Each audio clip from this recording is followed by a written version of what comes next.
The combat deployment test of the YC-14 in June covered 19 bases in NATO Europe and the U.S.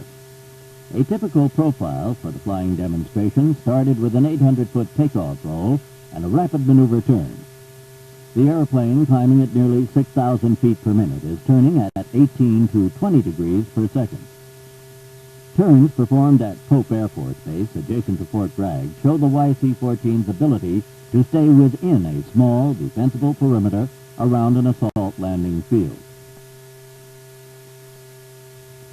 The roll rate of the YC-14 was measured at up to 72 degrees per second. The trip was very valuable from a marketing standpoint. Prospective customers were extremely impressed by what they saw. The statistics of the trip were also impressive. Over 70 flight hours, 177 STOL landings, 7 sorties in one day, less than 16 maintenance man-hours per flight hour.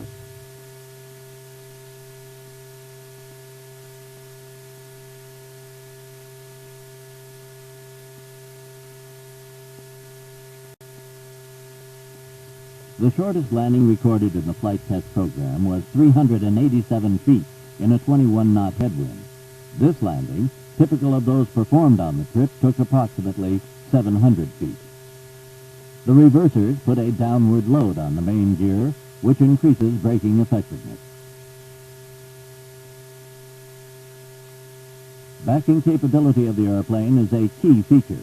The YC-14, with its over-the-wing mounted engine, has a significant advantage in this area.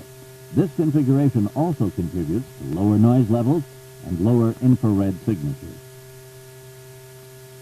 The requirement to load the M60 tank came along in the last few months of the flight test program.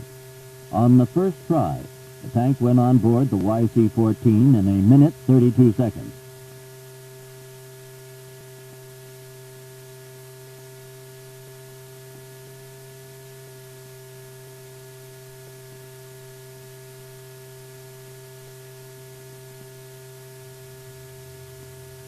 Standard tactical aerial delivery techniques were also tested at Edwards. 8 A-22 one-ton containers are being deployed in this test.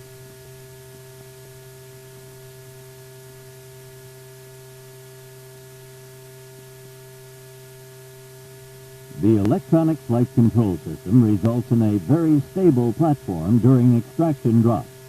2 were made with a 10-ton platform. On the first, the pilot reported less than a 1-degree pitch change. On the second, there was a little rough air, and as a result, the pilot couldn't tell if there was any pitch change or not. Heavier extractions are planned for the follow-on program.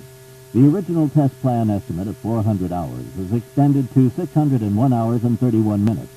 This was due to a substantial increase in use because of demonstrated airplane reliability and was within contractual coverage. Dirt field landing tests with the number 2 airplane proved that the over 5 years of effort that went into this unique design was on target. This 600-foot landing confirmed 2 key competitive points about the thrust reversers. First, no dirt is blown over the cockpit to obscure the pilot's vision on landing. Second, there is no re-ingestion problem. 60 landings were made on the dirt field under various test conditions, including simulated single engine. Close observation of dirt field takeoff showed soft spots in the surface where the gear actually plowed a furrow. But the powerful engines and high flotation knee-action gear made it look easy. The YC-14 flight test program was well run. The airplane has proven to be a real performer and provided the data needed to make an outstanding competitive proposal on the C-14A.